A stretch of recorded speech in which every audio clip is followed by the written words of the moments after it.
Et bonjour à tous, on se retrouve aujourd'hui pour analyser fondamentalement 3 actions dans le secteur du transport. Nous allons voir pourquoi.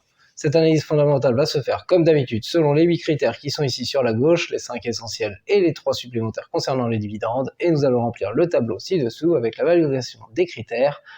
Plus on va aller vers du rouge, plus le critère sera invalidé, plus on va aller vers du vert, plus sera valide.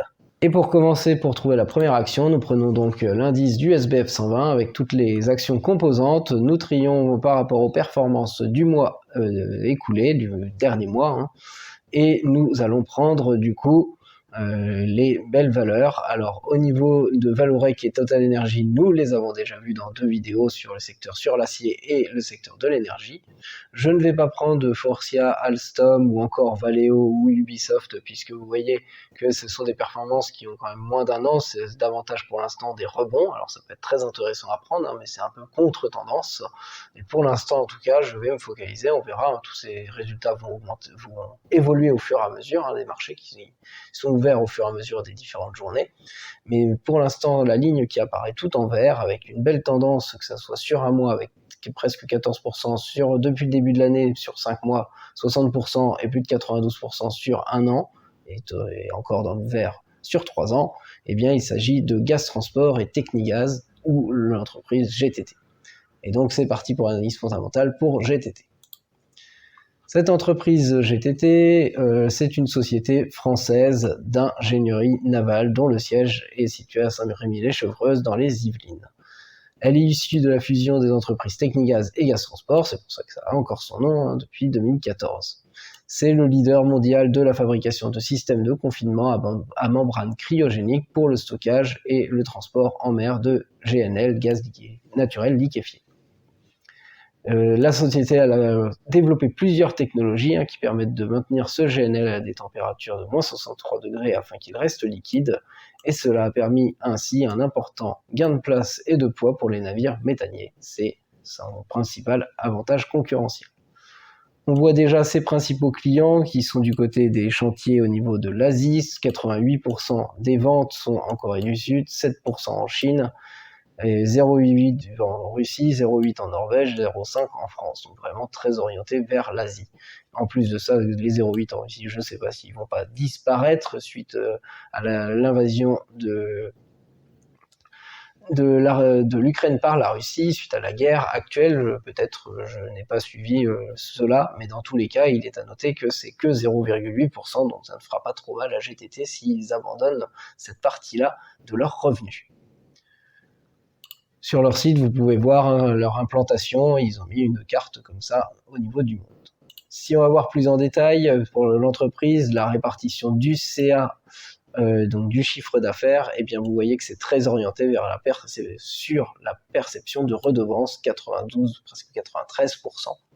Et dans cela, vous voyez qu'il y a plusieurs choses, plusieurs unités au niveau des navires de construction, mais c'est vraiment les revenus issus de la construction des méthaniers, avec 87,2% qui prend la majorité de la part des 93% ici. Au niveau des autres, en plus des 93%, il y a de la vente de services. Vous voyez ici des services en ingénierie système, des conseils, de formation, de l'assistance à la maintenance, de la réalisation d'études techniques. Et enfin, des ventes d'hydrogène pour 1,6%. Je n'ai pas détaillé, bien entendu, la perception des redevances ici, mais c'est de très loin leur première activité. Ils sont quand même très ciblés sur cette activité-là et très ciblés du côté de l'Asie, mais ont quand même une petite répartition ailleurs. C'est une entreprise qui est très bien implantée depuis 1994, moi, si on prend l'origine des deux entreprises.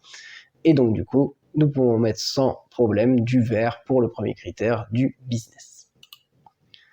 Au niveau de la capitalisation boursière, le deuxième critère, elle s'élève cette capitalisation boursière à 4,97 milliards d'euros. C'est donc une grosse capitalisation boursière et c'est donc du vert pour le deuxième critère. Passons au troisième critère, l'évolution du résultat net en jaune sur ce graphique. Eh bien, vous voyez que l'évolution était croissante jusqu'en 2020, puis ça a diminué en 2021, et normalement en 2022 ça va être un tout petit peu en dessous de 2021, avant de repartir en 2023-2024, bien au-delà des 2020. En 2017, nous étions dans les 116 millions pour passer à 134 millions en 2021, donc sur 5 ans, c'est croissant. Et par rapport à 2019, eh bien, c'est 143 millions par rapport à 134 millions, donc sur 3 ans, c'est décroissant. Cela donne quelque chose sans tendance, surtout qu'en 2022, ça va être encore moins. Donc pour l'instant, ça donne quelque chose sans trop de tendance, qui est assez neutre, qui est assez moyen.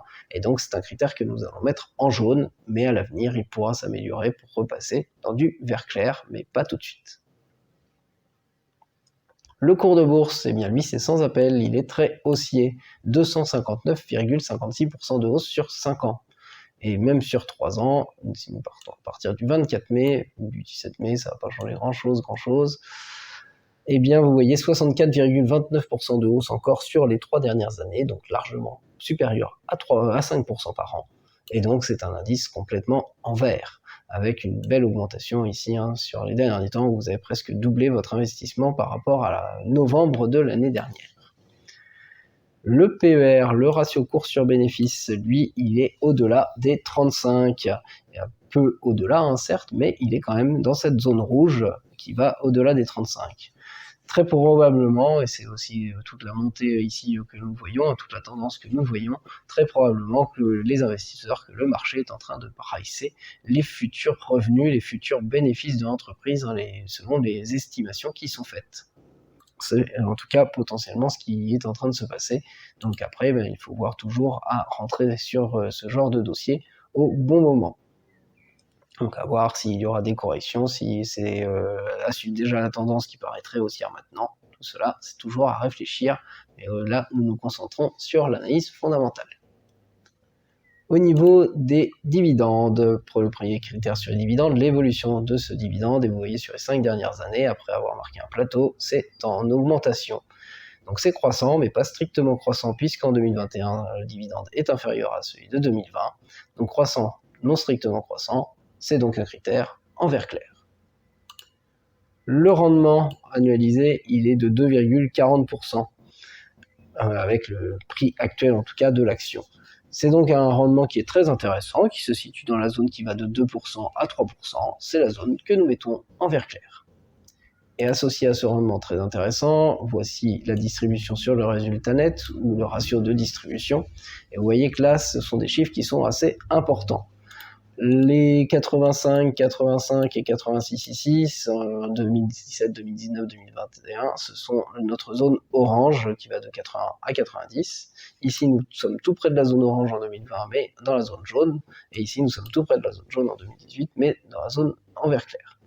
Néanmoins, ça fait une tendance quand même qui tend vraiment vers le orange, proche effectivement de la zone jaune, mais quand même vers le orange. Pour trouver la deuxième action, du coup, dans le cadre des transports, eh bien, nous allons sur la carte thermique des marchés boursiers pour le stock 600 sur le dernier mois. Nous allons mettre la répartition pour avoir les transports, et je le vois ici. Nous cliquons sur les transports pour voir toutes les entreprises des transports. Alors ça peut être des transports bien différents, et nous voyons que sur le dernier mois, il y en a 3 dans le vert: Maersk, Poste Italiane et Getlink. Donc gardons cela en tête. Voyons voir sur 3 mois. Sur 3 mois, il n'y en a plus que 2 en vert, puisque Poste Italiane est dans le rouge, Getlink est largement en vert, et Maersk qui n'est pas vraiment en vert. Voyons voir si Getlink confirme sur 6 mois. Ça confirme sur 6 mois. Nous prenons donc cette action Getlink pour l'action européenne. Et du coup, eh bien, un peu de chauvinisme, puisque c'est encore une action française. Getlink, eh bien, précédemment, c'était appelé Groupe Eurotunnel, et donc c'est une société privée européenne concessionnaire jusqu'en 2086, donc encore bien longtemps, puisque ça a commencé en 1986, c'est un contrat de 100 ans, de l'infrastructure du tunnel sous la Manche. Getlink englobe Eurotunnel, leader des échanges transmanche avec ses marques le tunnel Shuttle et le tunnel Shuttle Freight, Europort, qui est un opérateur privé de fret ferroviaire en France, Eleclink, qui est une future interconnexion électrique entre la Grande-Bretagne et la France, et le CIFFCO, le centre de formation voué au métier du ferroviaire. Vous voyez que l'entreprise Getlink, elle transporte chaque année plus de 21 millions de passagers, 1,7 million de camions, 2,7 millions de voitures, plus de 1,8 milliard de tonnes de kilomètres de marchandises et bientôt 1 gigawatt d'électricité.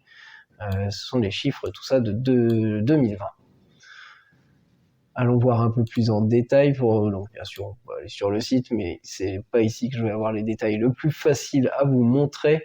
Ce que je veux vous montrer ici, c'est la répartition du chiffre d'affaires qui est ici, au niveau de cette société Getlink.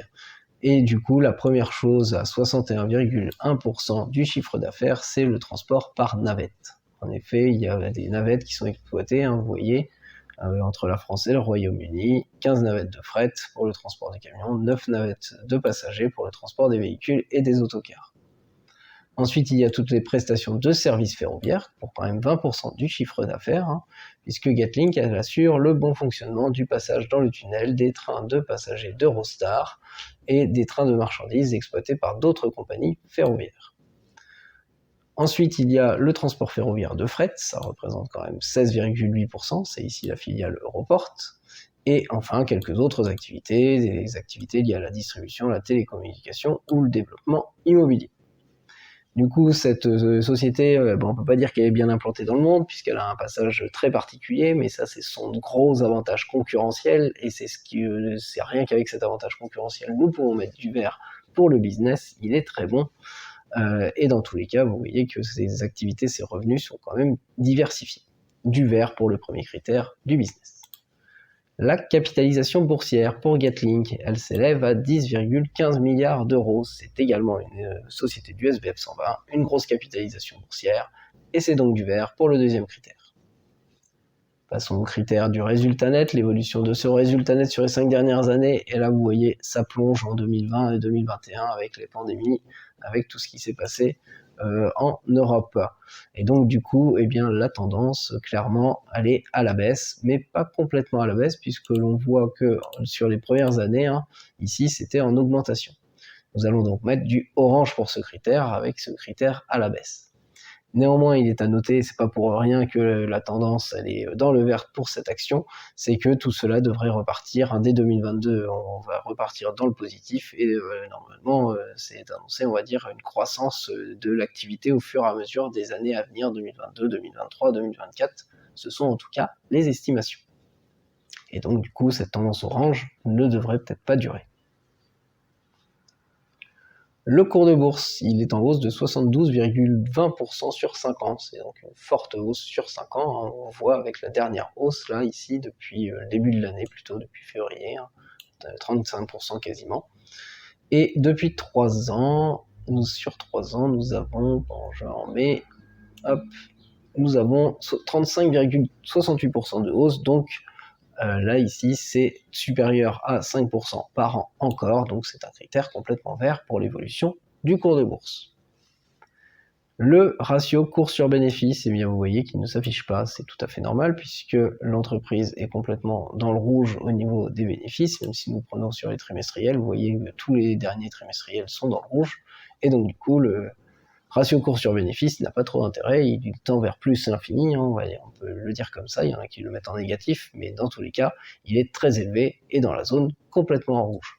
Maintenant, il va falloir attendre de voir avec les bénéfices qui vont revenir en 2022, etc., quel va être le ratio cours sur bénéfice, afin de voir à quel point l'indice de cherté de cette action, à quel point elle est valorisée correctement, sous-valorisée ou survalorisée. Et il faut toujours faire attention du coup à bien rentrer sur ce dossier. En tout cas, pour l'instant, c'est du rouge. Passons sur les 3 critères supplémentaires concernant les dividendes. Et le premier, vous voyez qu'après une forte progression de ce dividende, nous regardons les 5 dernières années, donc nous partons de 2018 ici, le dividende a été carrément coupé pendant la pandémie en 2020. Il repart doucement à la hausse, mais c'est vraiment très doucement. Mais c'est plutôt rassurant puisque l'entreprise en 2020 et 2021 a fait des pertes et pas des bénéfices suite à tout ce qui se passe. Du coup, la tendance, puisque nous pouvons quand même la prendre, elle est très baissière, on passe de 0,30 à 0,10 ici, une division par 3, et du coup, c'est pas complètement baissier puisque ça repart à la hausse. Nous allons donc mettre du orange pour ce critère.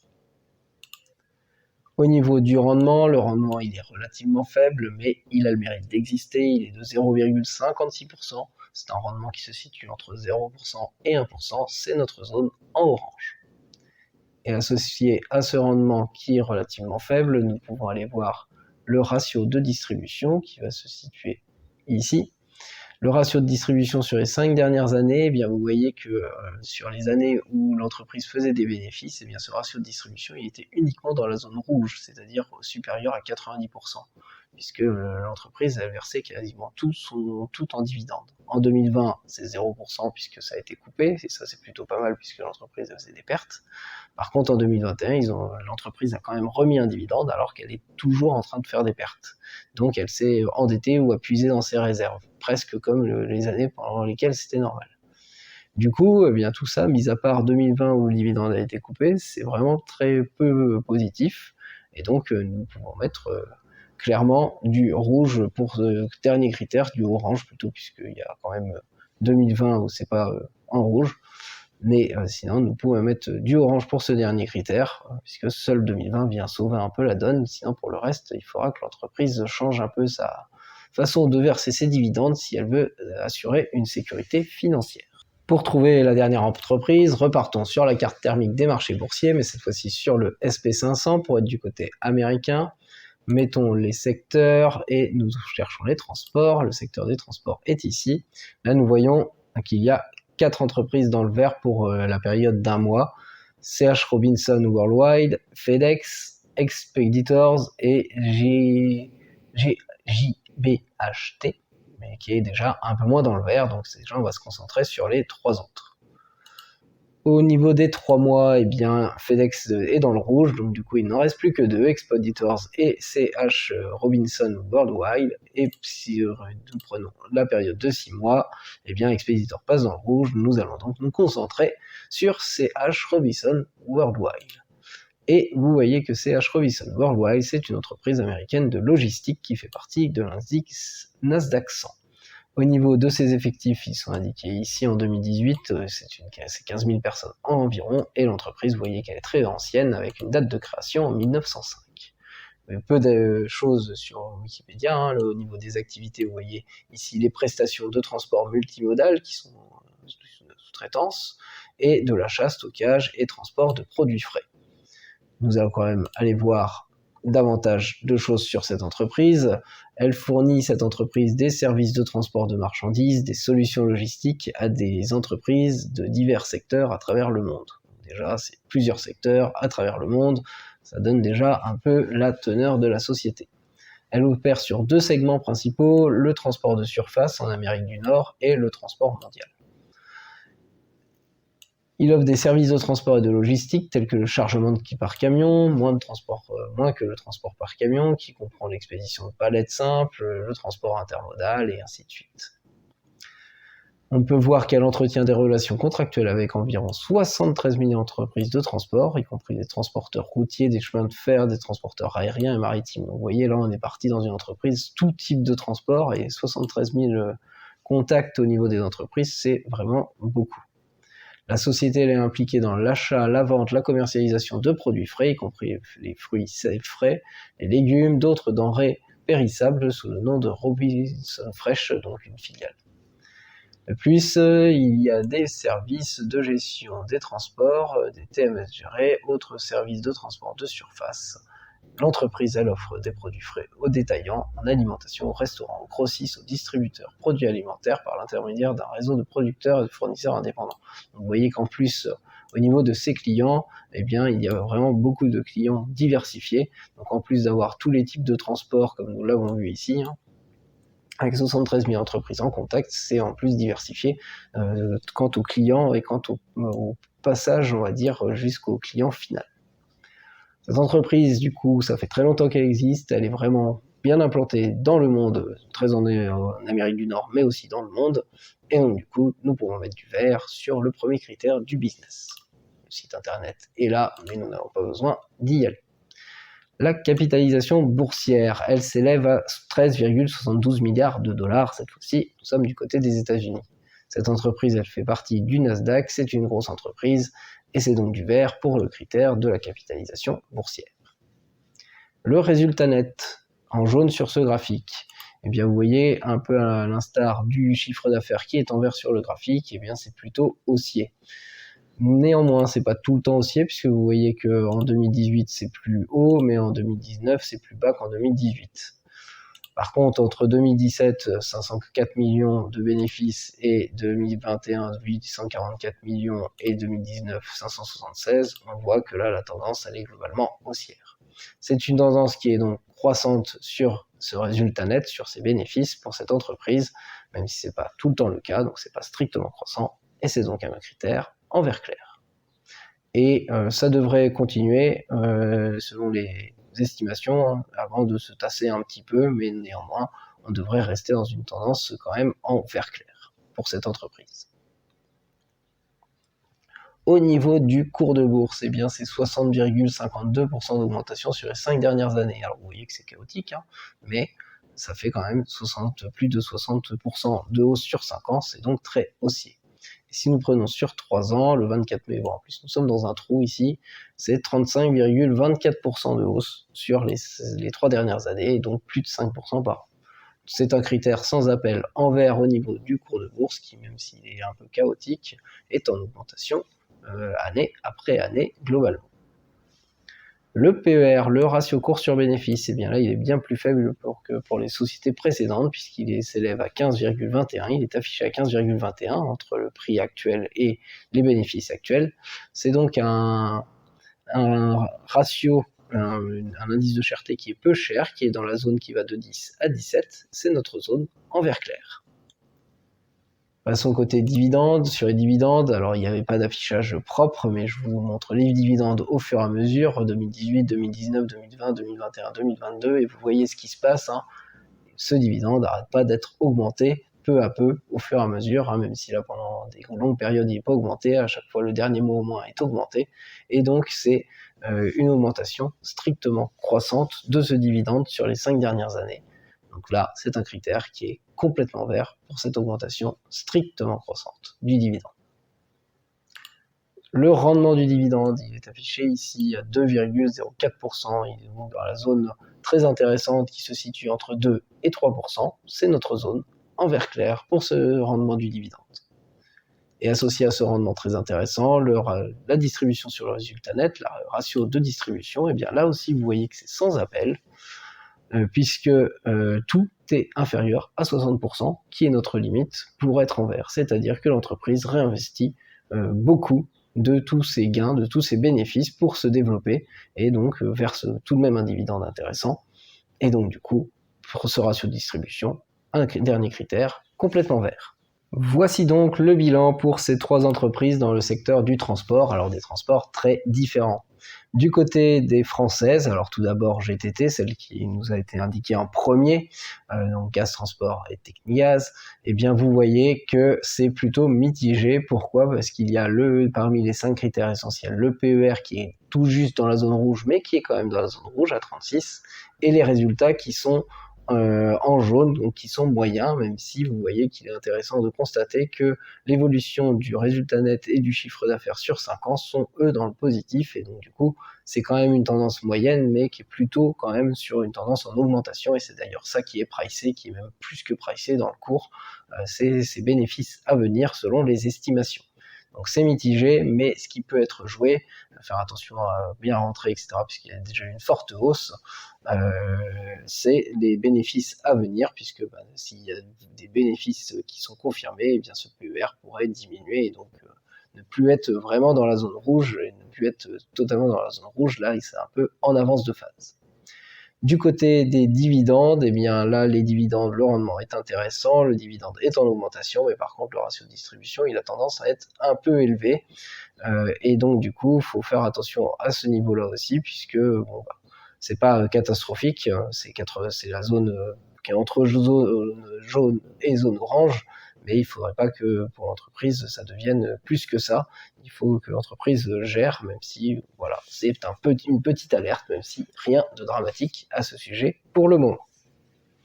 Pour Getlink, et bien là par contre c'est bien plus négatif, un dossier qui apparaît bien plus risqué, puisque là en plus du PER qui est complètement dans la zone rouge, puisque l'entreprise ne fait pas de bénéfices actuellement, les résultats eux ont complètement diminué et se retrouvent dans la zone orange.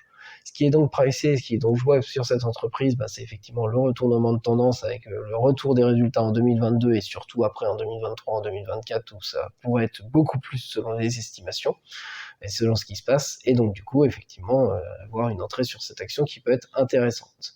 Néanmoins, en plus de ces résultats qui clairement pourraient s'améliorer, pourraient améliorer en plus le PER et donc les 5 critères essentiels, vous voyez quand même que les 3 critères supplémentaires concernant les dividendes sont tous en orange. Donc le dividende n'est pas en augmentation année après année, même si ça a l'air de repartir depuis la coupure en 2020. Le rendement est assez peu élevé, mais en plus de tout ça, on a vu que là, peu importe les années, quand ça se passe bien avec des bénéfices ou quand ça se passe mal, eh bien Getlink a tendance à distribuer beaucoup de dividendes et donc il va falloir voir donc elle puise dans ses réserves ou elle s'endette pour faire cela et donc il va falloir voir à l'avenir si elle est capable de tenir un tel rythme ou si elle va moins augmenter son dividende qu'elle va faire des profits à l'avenir pour assurer davantage sa santé financière. Donc un dossier qui peut être intéressant mais qui est, attention, beaucoup plus risqué. Et du côté des États-Unis, pour CH Robinson, eh bien là, vous voyez, c'est sans appel, tout est en vert ou en vert clair. Donc parmi les 5 critères essentiels, eh bien, il y en a 2 en vert clair. Il s'agit des résultats qui sont plutôt haussiers globalement. Et vous voyez, une belle augmentation du résultat net et du chiffre d'affaires et du PER. C'est le seul qui est ici en vert clair, qui est dans la zone de cherté intéressante.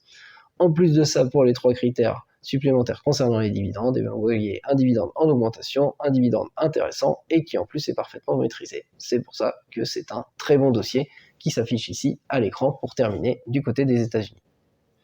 Je vous laisse avec ce tableau, avec ces 3 actions dans le secteur des transports, leurs 3 analyses fondamentales. Je vous souhaite une très bonne journée et je vous dis à très bientôt.